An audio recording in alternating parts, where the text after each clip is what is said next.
Hey everybody, Denver Dano here again. Just want to post a slightly longer video with a little bit more commentary to show how I do horde dungeons with Realmshifter Dorado using a brick bow build.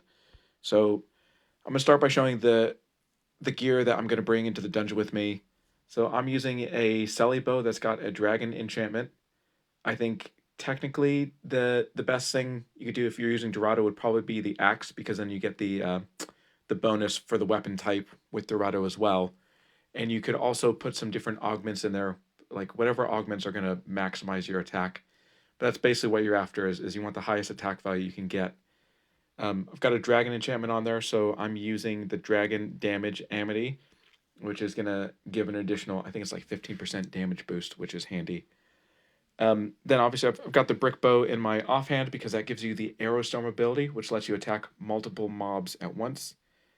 And I'm using the Blade of Finesse spec, which has a swash passive, meaning if your equipped defense is lower, then you do more damage basically. So you can see the gear that I'm using has got low defense generally, which increases that damage that I'm going to be doing. Then in addition to that, all the Realm Shifter classes have the Avidity passive, which basically means when they hit a mob, they've got a chance to get an extra turn as a result.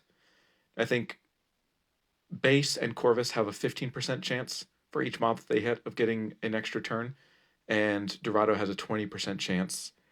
But then there was some gear added and some adornments added, which you can use to increase the chance that you get this. And the max chance you can have is 30%. So you can see I've got the Great Monoceros Garb and Great Monoceros Hoofs equipped. So each of those gives an additional 5% additive.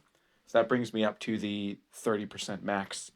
If you wanted to, you could use different gear with a ton of adornment slots and use some of the adornments to get yourself up to the 30.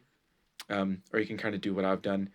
I've I've chosen to do it this way so that I can use the woven head, and I haven't picked that piece for any reason in particular other than the fact that it's got a decent amount of adornment slots, and I've adorned it specifically for swash builds, so it kind of slots in nicely. But some other people on Orna Legends Discord were talking about either using the Beastfeld garb, um, which the chance gives your pet the chance to use Berserk 1, which increases damage, I think, by 50%.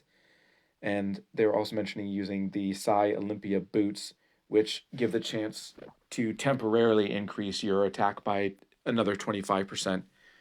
So you could kind of mix and match between the head, the chest, and the boots to find a way to get the 10% avidity increase, and then maybe get some other gear slotted in there that's going to help increase your attack.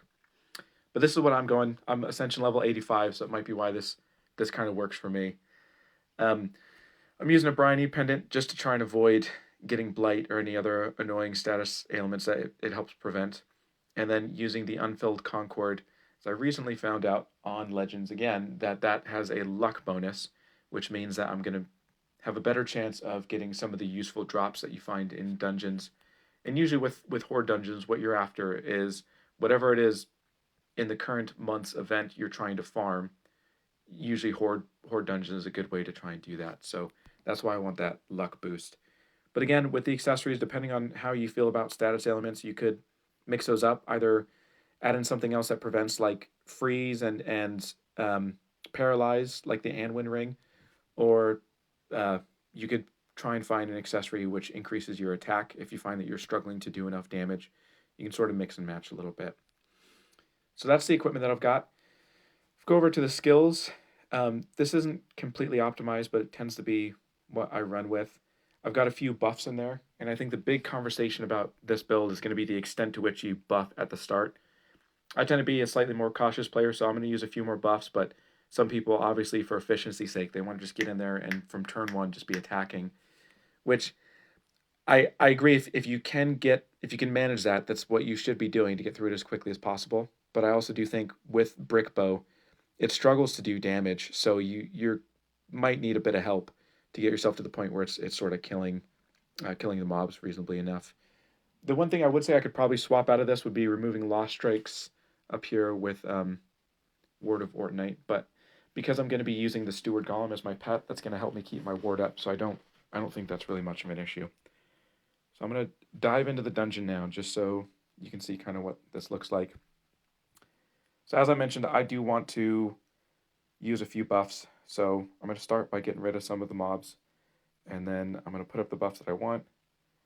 I think if there's one buff I probably don't need, it's going to be Golem's Fortitude, and that's because I'm going to end up using Divine Bastion anyway, and I really doubt at my level, even using a Swash build, that there's a high chance anything is going to kill me, but I think for the sake of one turn, it's probably worth it. So just use Divine Bastion. I've got my attack buffs up, so double attack, single attack, and then Gate of Gunner. I'm not going to use any of the Berserks because I'm using Dorado, and those will kill you if your HP gets too low. But what I am going to do is use Quad Edge and Double Edge to reduce my HP so that I get the red line bonus that the Realmshifter classes get. And now that I've got those out of the way,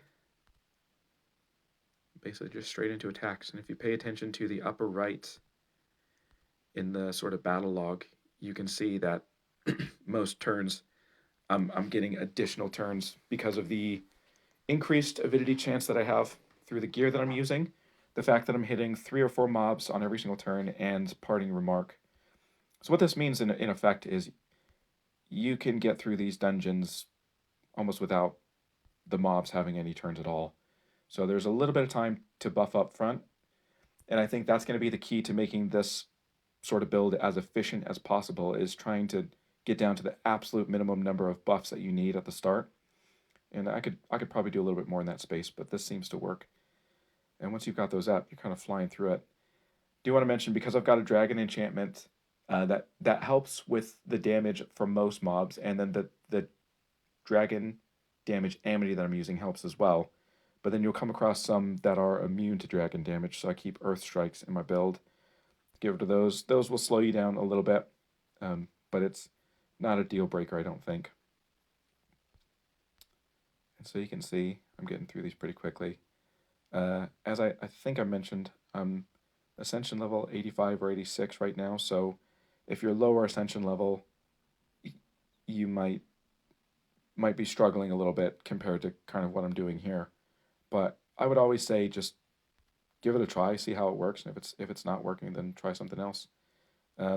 Just made a bit of a mistake now because I've hit Realmshifter a couple times, and now his HP is very low, so there's a decent chance he's going to kill me, but I will stun him and attack. Oh, ended up being okay in the end. So you can see got through that pretty quickly. I've done another version of this video which is a little bit shorter and has less commentary, but I hope that this is helpful nonetheless and gives everybody a sense of what's sort of possible. And if there's anything you think I could be doing better, or if you have any comments, feel free to drop me a message on Discord, and happy to discuss as always. But either way, I hope this helps. Thanks, guys.